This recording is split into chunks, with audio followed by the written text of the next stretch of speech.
Have you ever felt brushed off by doctors or told, just give it some time, it'll heal? But then things got worse, and you knew deep down something was off. You just didn't know what it was.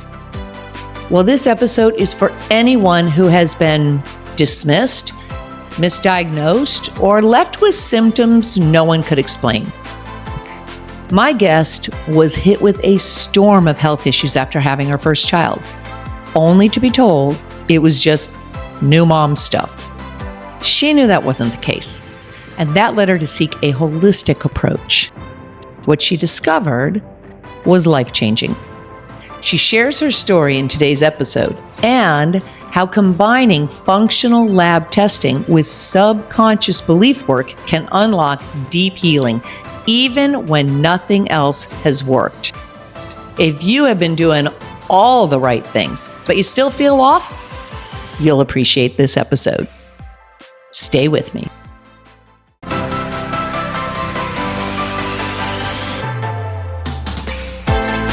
Welcome to Shift or Get Off the Pot, the podcast that helps you get out of your head and into action so you can make your dreams your reality. Let's get to it.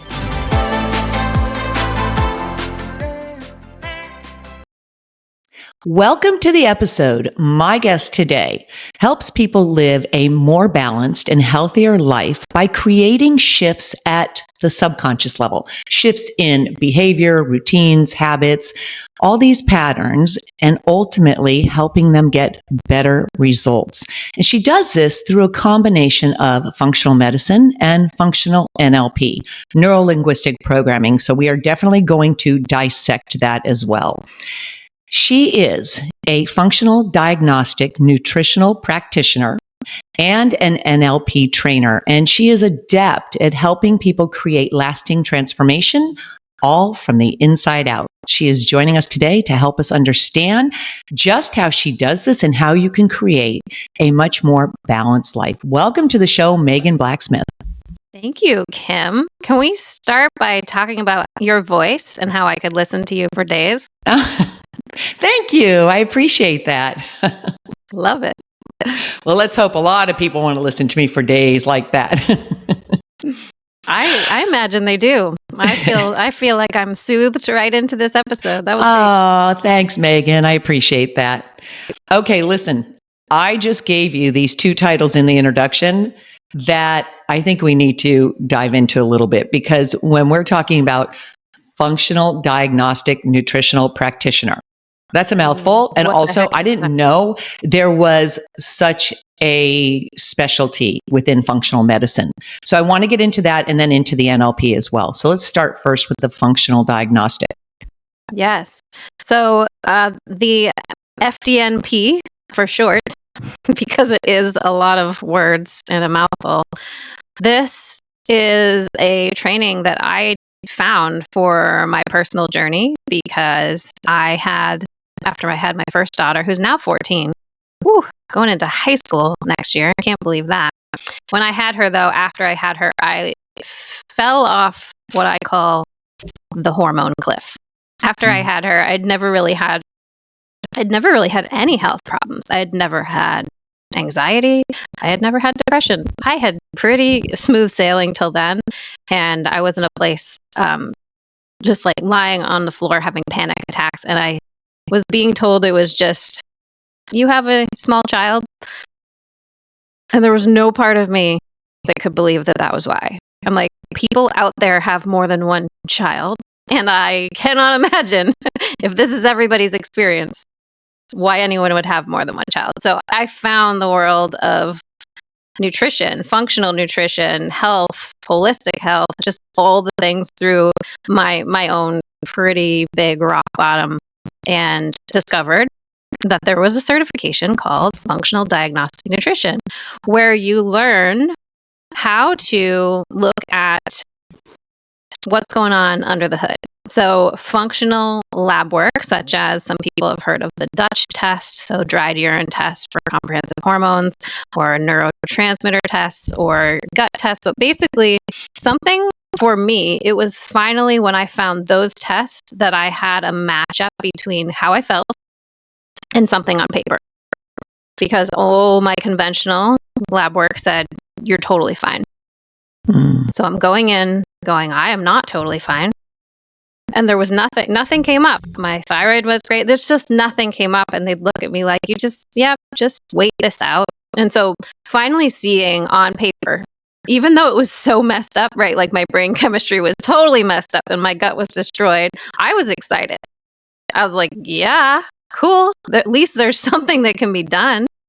Yeah, you have an answer. Right. There was something to work on. So that was the experience that once, then I went and got the certification myself because it was so life-changing for me. I said, okay, this is a job. I had worked with a woman and I was up until this point a mechanical engineer, Kim. So I was working in a cubicle, in a little moldy cubicle office. And I fell so in love with this job and what this woman had helped me through in a pretty quick period of time, which was get my life back, get my sanity back, get my energy back. And so I went all in. I decided to study holistic health coaching, got this certification, really dove into understanding lab work, partnered up with my business partner, who's an MD, and just found that this was a way for people to understand what's going on underneath when everything says they're fine. So different than working in that cubicle in that industry and then saying, okay, we're going to change something here. But a lot of times that's what happens is when we have these life experiences that cause us to change and then say, okay, I can help other people because it's helped me. Was it a form of postpartum depression? Is that what they were just saying? Oh, it's just, part of having a child and this is what a lot of people go through? Probably and possibly. And what happened for me that it happened a bit later. So I didn't have this right away. And so my daughter was old enough that they were not calling it postpartum classic depression. So it just fell into this category of nothingness.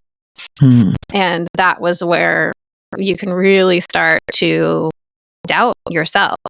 Like you start to question, okay, these are the experts. And up until that point, I feel that luckily for me, not having had many health concerns, it was kind of like I was brought up, what the doctor says is, and that's cool. And I'd never had a problem. So that wasn't a problem. You go in for health checkup, you're good, and you go until you start to recognize that maybe there's more questions to be asked and maybe there's more going on here.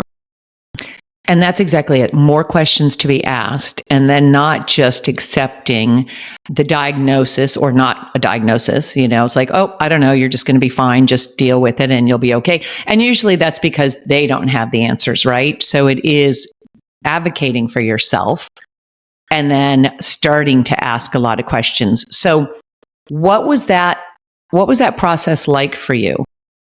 Was it a combination of both mentally working on things and physically working on things? Yes, I'd say I got a lot of relief physically up front because there were just so many things I had never even heard of. I had no idea, for example, that wheat and gluten really were not my friends. So there were some things that I could really easily remove and switch and feel so much better. And then what that led into was, which happens for most people. Some people end up with the food first. Some people end up with the beliefs first. But that led into understanding that, there's so much more going on here between my ears. There's so much of this led by my thoughts, my emotional state, my mind. And then I wanted to know so much more. I wanted to know more about that. How was this directly impacting? Which is when I then ended up finding NLP, which is the other acronym, so Neuro Linguistic Programming. I found that just for personal reasons. I was having a hard time with forgiveness with someone in my life, and I went to this training to get more tools personally. And as I was in there learning these tools, and you practice everything with a partner, and you do it with somebody else, you do it for you. So you go at the end of the week, you've really cleared out your beliefs, you've cleared out a lot of energy. And I'm watching people change right from in 1 week. I'm watching someone, came into our training who would say she had pretty extreme, she so extreme that she did not want her bag to touch the ground, right? Her OCD around like her environment. And then on the last day, she's like sending pictures from the airport. Like, my bag is on the ground at the airport. I haven't washed my hands. So really extreme shifts in a week. And that's making me question, like, okay. Sometimes we say, like, with health and medicine and things, that it takes a long time, but how much of it can be so much faster when we are getting to the root of whatever the belief was that formed this shift, or whatever, usually a really strong emotional event. And this would happen over and over and over, where I'd have people I'm working with, they're super compliant, Kim. You know, the people who are willing to do anything. Mm-hmm. And they do. I'm like, gosh, if only I were like a tenth of that. And they're still not getting better. And that was the category of people that the more we would talk, the more I would realize became a pattern. There was always a really, really strong belief around either not being deserving of healing, or maybe they'd lose love if they healed. Like, they had people in their life who really liked that they depended on them. No one was speaking this consciously, but right, like, I was sick for a while, and I had, my mom would drive the kids and my husband would make dinner. So there was something like that, or a really significant emotional event. Something traumatic had happened to them, and we're discovering that. We clear it out with subconscious reprogramming, and now the same protocol they've been taking, they're actually absorbing, right? So now we're seeing on their labs, like, oh, you have progesterone now. And that blew my mind, because I'm like, I believe in the power of my mind, but now to see on paper, like, your lab work is changing, and we didn't change your protocol because they were already very compliant.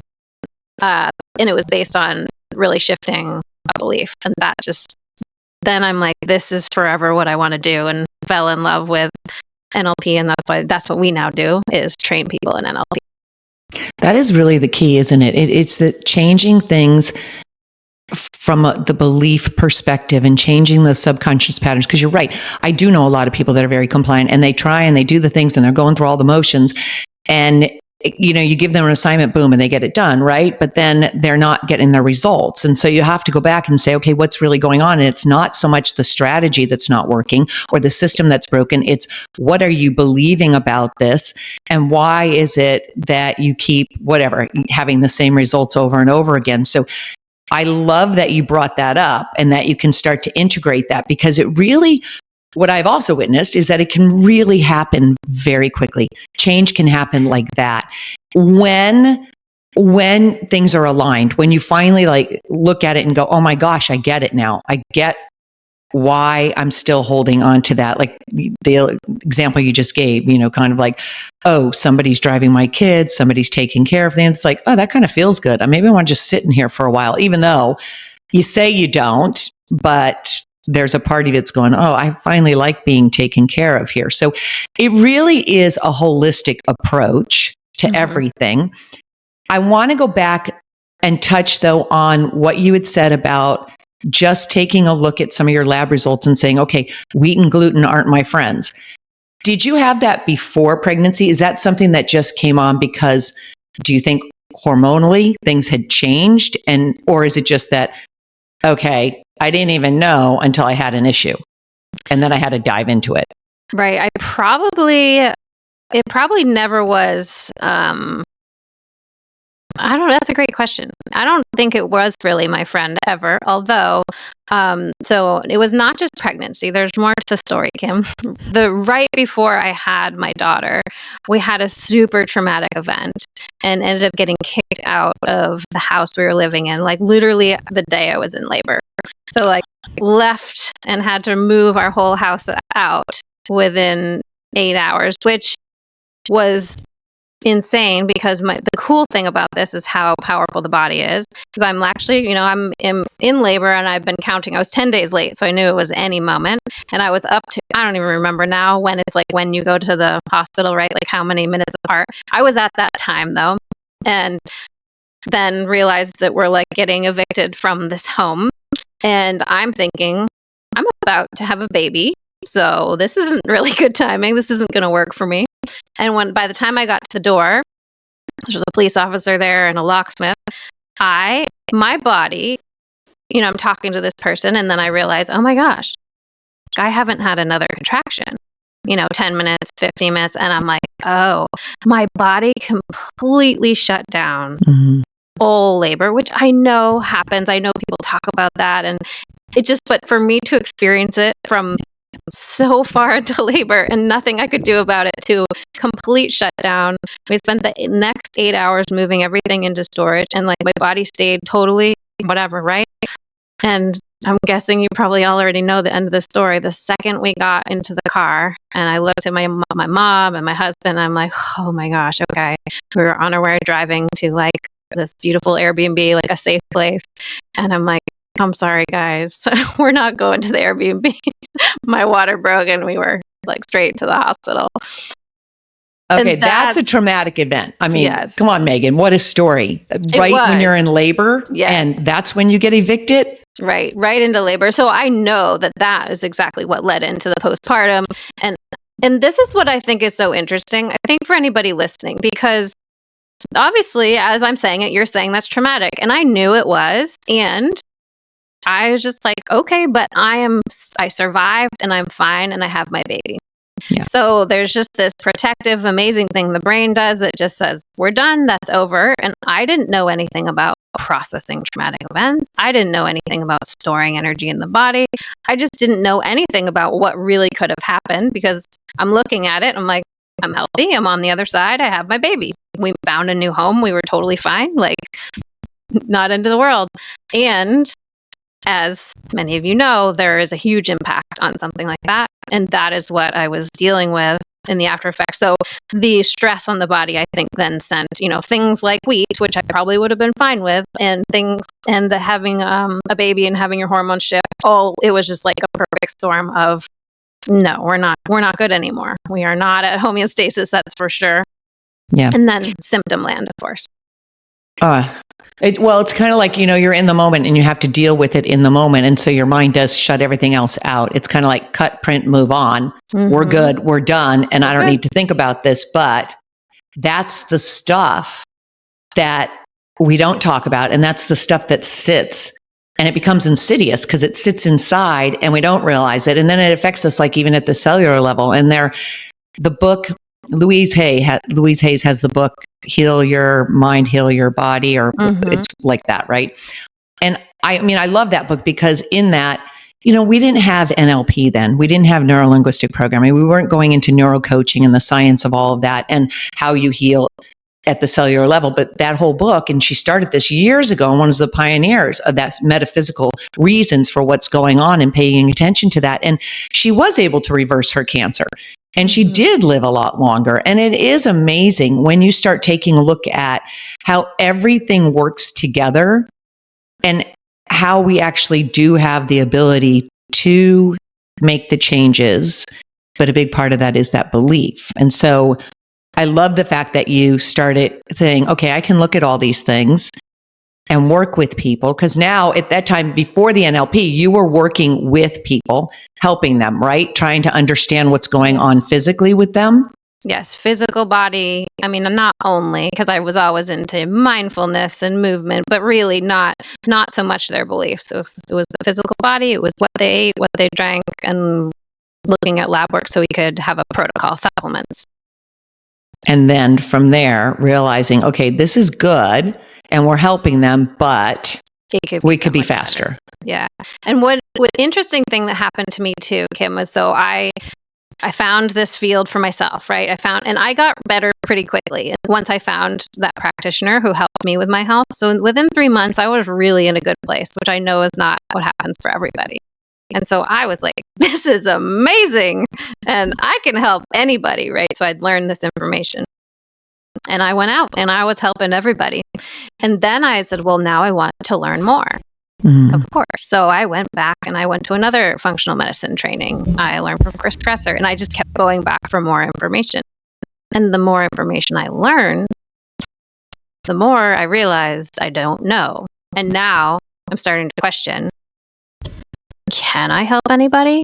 It's super complex. What about all these genetic factors? What about these toxins? What about this? What if it was autoimmunity? And so the more I knew, the more I started to question. So, and my business also showed that I did not as well the second year, the more I learned. And then when I found NLP, and what I mean by NLP is just like the idea that we can use language to discover somebody's model of the world, and we can use language within questions to pull out what their beliefs are, to pull out what's underneath how they filter out the world. And as I'm finding these tools, I was back to like, now I can help anybody again, because in that model, I don't have to have any answers. In the old health coaching model, I needed to know, is red meat in or is red meat out? I mean, every other week it's something different. And with the new model, this was basically, you are eliciting from someone, what are their beliefs? What are their strategies? What are they doing? Is that working for them? And then what do they want? And all you're doing is getting them from where they are to a set of beliefs that would get them what they want. And once you've helped them discover where they are and what's stopping them, and then we're helping at a subconscious level install what they want, now it literally becomes the magic of the world and the magic of them. Like they already know the answer. Like their body, my belief, they have the perfect blueprint for health and healing and wholeness inside. We just got to get the crap out of the way. Yeah. And so now I'm like, you tell me, what is the next best thing? At the end of every one of my coaching session, I'm coming up with a task for the person to do, but I'm not coming up with it. I'm saying we just cleared out the belief that, we just cleared out the belief that you're too much. And now you believe that you authentically attract people just because of who you are. I don't know, I'm making something up. But right now you have this new belief. So the person who has that new belief and new identity, which is you, how do we really secure that new belief into the superhighway? And by doing that, it's something they're going to do every single day. So I say, what represents that for you? Is it a conversation you need to have? Is it clothing you need to buy? I don't know. Is it a program you need to put out? A podcast you've been saying you'd start? Whatever it is, they tell me, oh, if I were to fully believe like I'm as awesome as I am or whatever it is, I would have done this 2 days ago. I would have done this. And that becomes their action item. So it's not I don't have to know anything. Yeah. But you do. I mean, you don't have to know anything, in that you don't have to have the answer for them, which I think is really important, because a lot of times in the coaching industry, people want to help people by almost telling them what it is that they need to do. And when people are often told what they need to do, they'll resist, right? What's our first thing? I resist. It's like selling. It's like, don't sell me something. I don't want to be sold. Instead, I want you to invite me, right? That's part of languaging too, or, suggesting something and helping them lead themselves into a sale, right? But so it is really beneficial when you can help people arrive at their own answers, because you're right. Then people are more likely to take action. But I want to get into the NLP, the Neuro Linguistic Programming, to really help people understand what that is, because in recent years, that's, we hear a lot more about it. If you're in the coaching industry or personal development, you hear a lot more about it. And I want to break that down so people understand really what it is and how it actually does work by using language. So can you kind of walk through that process? Yes. And I do think sometimes NLP has gotten a bad rap. So I think it is important to understand that it's always intention. It's always the intention behind the tool and the intention behind the person. It's super powerful. You can become very persuasive, and that's great for people who want to help people. That's great for people who are wanting to spread good in the world. And so some people don't. So it's the tool. You said something earlier, Kim, like, oh, NLP wasn't around. And so the interesting thing is that NLP itself is really just the study of people who were successfully doing something well. So the idea success leaves clues. So certain people who at that time, like Milton Erickson is a hypnotherapist, he was getting great results. Virginia Satir, another woman, getting amazing results. So they studied them and just tried to break down what is it that these people are doing? What is the model? And created the Milton model and the meta model. So creating a model from something someone was already doing. But the interesting thing when they studied those two people is found that one of them was chunking up really high. So Milton Erickson was known to just go way up into the clouds. It was hypnotic language. It was trance. It was, so you're all out there. It was storytelling. You'd come in, a client would come in and just tell stories about plants the whole time. And the client's like, I'm here for weight loss, but would leave and wouldn't realize consciously, but unconsciously, right? It's so interesting. The plants always know exactly how much water they need and exactly how much fuel and vitamins to pull out of the ground, right? It was a metaphor. Whereas Virginia Satir was actually going specific. So her questioning would be, you come in with a problem like nothing works for me. And she said, well, what specifically doesn't work for you? Oh, well, my relationship. Oh, what specific about your relationship? Oh, well, I guess it's my communication in my relationship. What specific communication? So that was getting down into the details, because when people come in with nothing works or the overwhelm, they're in what we call problem trance. They're so zoned out in their own problem that they start to say nothing works. And I don't know if anybody listening in the coaching world has had a client like that, but sometimes they're so convincing. They literally pull you into their problem trance, where you're like, maybe I can't help you, because their language is so chunked up and so hypnotic that they'll pull you in. So that's when we use different language patterns to help bring that person down to find what is the actual problem. So there's language where you're using language as a coach that we're teaching in NLP. Like, how do you use language and questioning to get somebody to what the actual problem is, right? The problem that they say is the problem is never actually the problem. So how do we get to the actual problem? And then we're also using language such as hypnotic language to help the client get to where they want to go. So maybe we're actually doing a process where we're sitting down using hypnotic language on purpose to help them realize that this is where they want to go and this is where they're headed, or to help them get to a core event where they made a decision. So they made a decision that I'm not smart enough, and there was some event tied to that. So we're taking them back to the actual event, maybe at 5 years old. Usually these are before 7 years old, and seeing the event from a higher safe perspective. So we're looking down saying, oh, from this really high safe perspective, from the age you are now with a lot of wisdom, they're looking down, they're going, oh, I just missed a question on the test. Like, that was no big deal. But through that 5-year-old's eyes, they decided, I'm an idiot.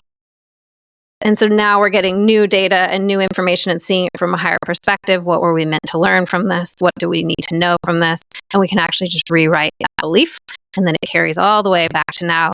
And then the person goes out and lives their life with a new belief.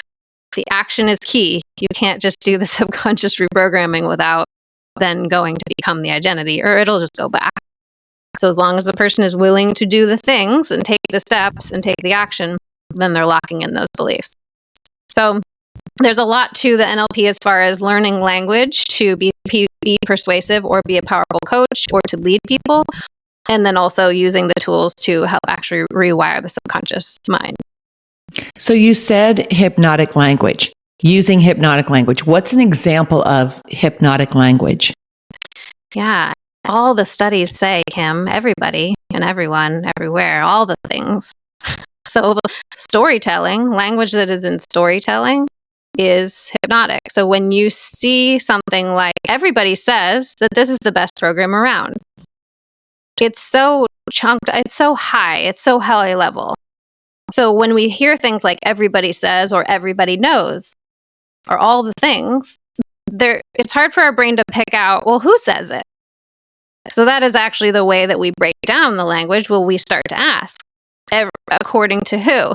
Like, we start to break it down. But most people don't stop when they hear that everybody says, and they're like jumping on their brain. It just goes right into the same process of like, well, I guess if everybody says it, we're going to do it. And that's how we get whole groups of people doing things, sometimes great, sometimes not great, is that The language is just getting you into a state where you are on board without questioning. So really good storytellers, presenters, by the end, you will be in a hypnotic state.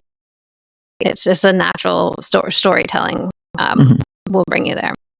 So in rewriting the story, yes, before the age of 5 typically are when the things are solidified deep into our subconscious. And I know that there's, some room on that. Sometimes it's a little bit later, but may not carry as much weight with it.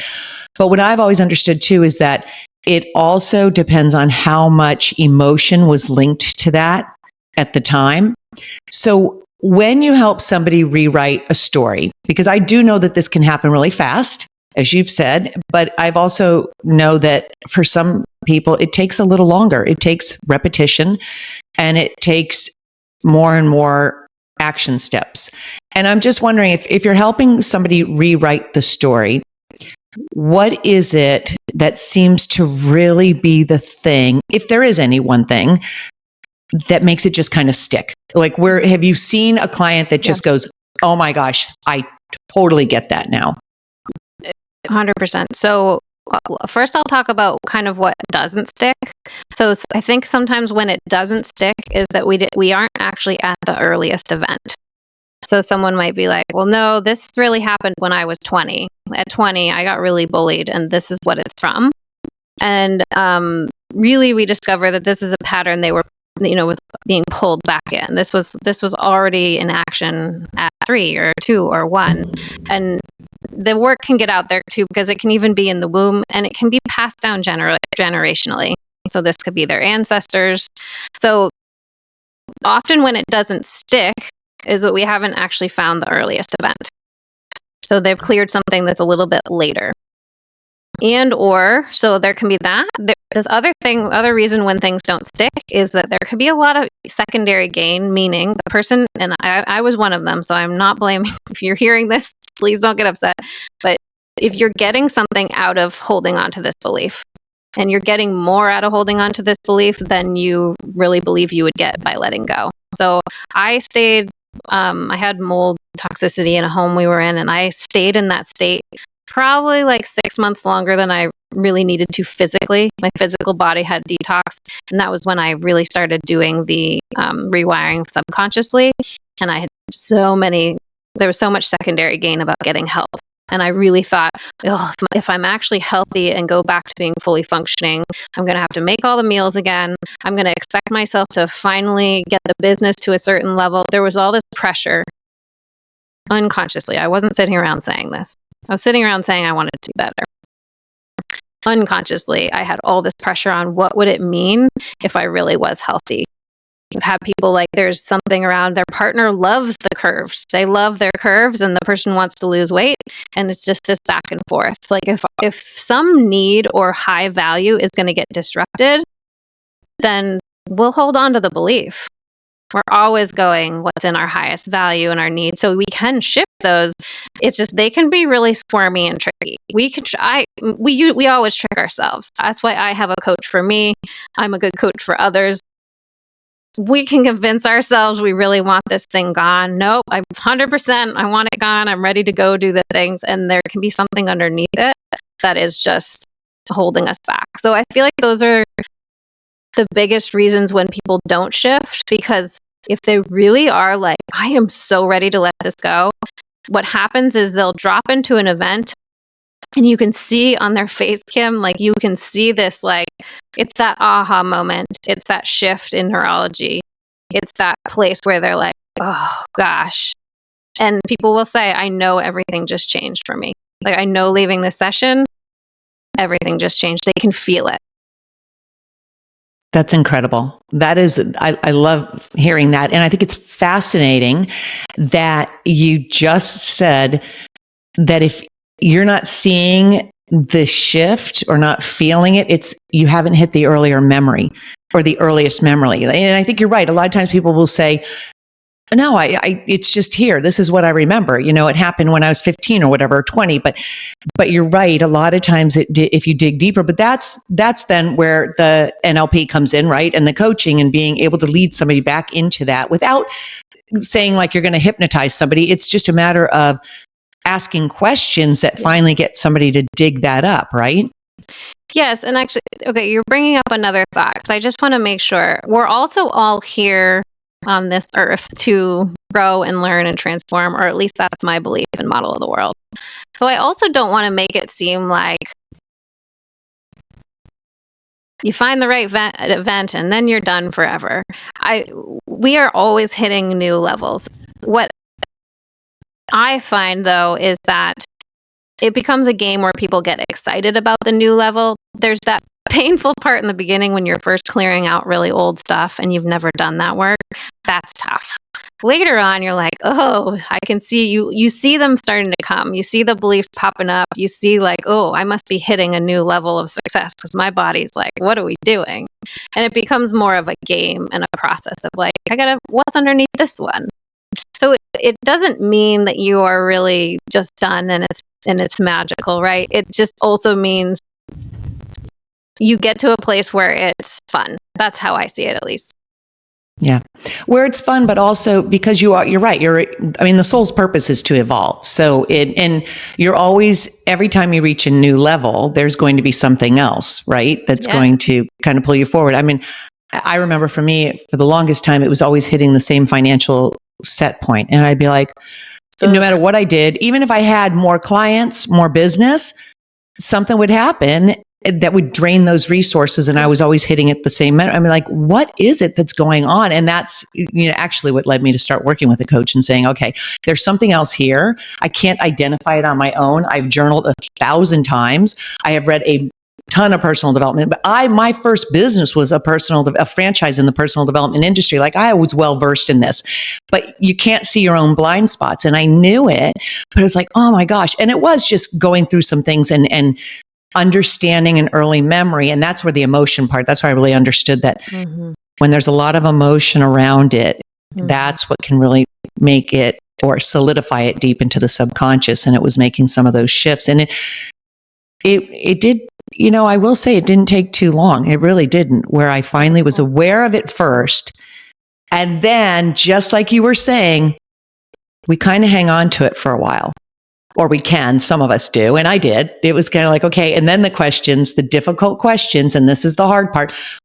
What's the benefit of hanging on to that? And that was like, oh, there's a benefit? What are you talking about? But then when you do look at that objectively and you say, crap, maybe I really don't want more, or what is the benefit? And then you have to get really brutally honest with yourself.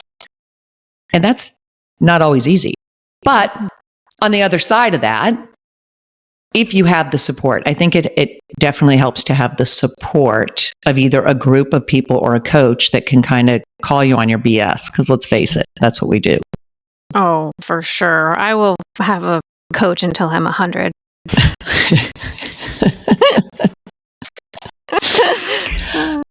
I love this though. And I love the fact that you can guide people through it, through the language, and make the changes. But also what you're talking about is integrating that with the health and helping people get their health back on track too, because functional medicine is one thing, and that's very important. But I love that you've married the two of those and brought in the NLP too, because you're right. It's kind of like in the personal development space and in sales, which has really been my area, I've seen a big change when you can get people to truly start to look at, okay, there might be a pattern going on here subconsciously, and it might be something that you need to explore, because that can make so much of a difference for people. So how is it that you're working with people now? You're doing the NLP training, right, for health practitioners? Yep.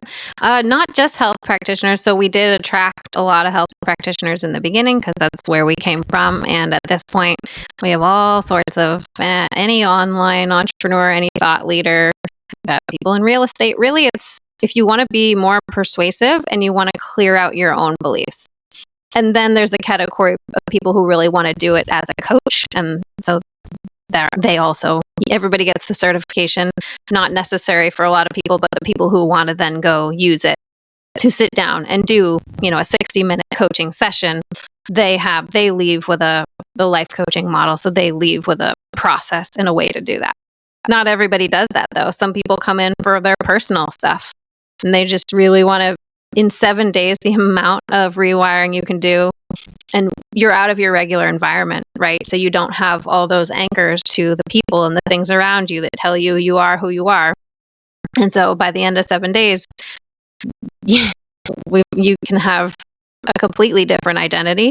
So some people really just come for personal. But what we do, our main way of working is an in-person training, 6 or 7 days where we're just going all in and you're learning the tools, you're practicing every single one with a partner. So you will have facilitated and you will have received the exercise. And we say, come with any list of limiting beliefs, any list of emotional events, any list of habits, strategies, things that are not working. We have the phobia model, the anxiety model, right? There's tons of different processes, and then you're just plugging and playing, like which one do I need? Which one works for me? And by the end, you have this whole toolbox of, I can pull from this. If somebody's nervous about going on stage, I have a tool for that. If I want to speak more eloquently when I'm standing in front of people, I have a tool for that. If I want more sales, I have a tool for that. So that is about what we do mostly is all in person now. We really, really like to just get into it with people, real life, in a week. And make those changes. And then when they leave, though, after those 7 days, they've got the tools that they can, and Yes. support too, that they can go back to and use. Tools and support. And I think what we've seen, in NLP, you become a practitioner. And then if you want, you become a master practitioner. And then like me, I just became a trainer. So there's a process. And when we see people come back for the master practitioner training, the ones who have made leaps and bounds, because sometimes it can be 6 months later, sometimes it's a whole year later, are the ones who they buddied up with people from their first training, because people get really close.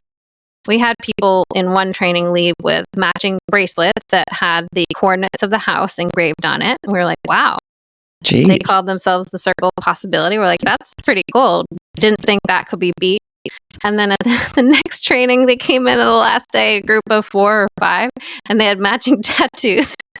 Oh my gosh, real tattoos? Real tattoos. Oh my I was like, gosh. holy cow. I actually felt a lot of pressure. I was like, okay, we got to keep up with the quality of this training if we're getting it tattooed on our body. I mean, it didn't say anything about the training, but right, they bonded. So then we're like, hey, you don't need to pay us $500 an hour for a session. You have each other. These tools and scripts they are not complicated, Kim. You read them. Obviously, people get better at really doing the questioning and the coaching part with time, but the actual process, you just read the script and they buddy up, and as long as they're like, hey, I got this thing coming up, I'll help you with that, you help me with this. Those are the people who, by the next training, you can tell they've just their sales have increased. They are more confident. You can hear it, feel it in them, and they just take off. So as long as the person is basically willing to use it, is what I'm saying. You have built-in buddies, built-in free coaching, as long as you're willing to reciprocate. Well, the group environment, I think, is so helpful too, and having that shared support and interest as well. But you're right. I think we tend to make things much more complicated than they need to be. And my motto has become, it gets to be easy. I love it. Because why not, right? So I know you have the podcast, Becoming Zesty. And then how else can people get a hold of you, which we will link down below. But also I want to know when your next training is. Yeah, so support at becomingzesty.com. And then our Instagram is Becoming Zesty. So Becoming Zesty, all the places. So our next, I'm not sure when this will be live, but our next training is in October. I'm just making sure I have the right dates. October 18th to 24th in Dallas, Texas. Ah, perfect. Yeah. Okay. Well, we'll link all that down below. Kim, I am going to share with you so that you can put in the show notes. So if you go onto our website, the training is $8,000, and I'm going to share a $2,000 off code for your listeners so they can come for $6,000, lower the investment so they can come get the in-training price as long as they join from your link. For a 7-day in-person training, that's great. Yes. That's really incredible to make those shifts. Wow. Thanks, Megan. Appreciate that. We will definitely link that down below and put all of it together. This will be out soon, actually. It'll be out Great. They have time. mid-June. Yeah. Okay. I know people usually have questions about this kind of thing, so we're happy. Please reach out if you want to know more about how this works and what's all involved. We're happy to chat with you. Megan, thanks so much for being here. I really appreciate you sharing what you went through and even being willing to admit that, oh my gosh, I'm about to deliver a baby and I'm being evicted and I have to get on with this. And then, and also, I just decided I didn't want to change for a while. I mean, it takes a lot to be really honest about that stuff. And I think that's what helps people realize that, okay, look, we all have stuff that's going on right in between our ears here. And there is a way to get through some of these things and make some shifts. Not only just, the subconscious patterns for success and results that you want in life, but really for your health as well, your health and well-being. And that's so important. So thanks for being here. Thank you for having me.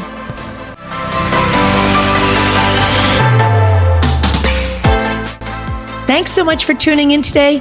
If you like what you hear, please consider leaving a rating and hit that subscribe button. And if you know someone who would benefit from this episode, please share it with them. I'll be back again next week with another episode of Shift or Get Off the Pot.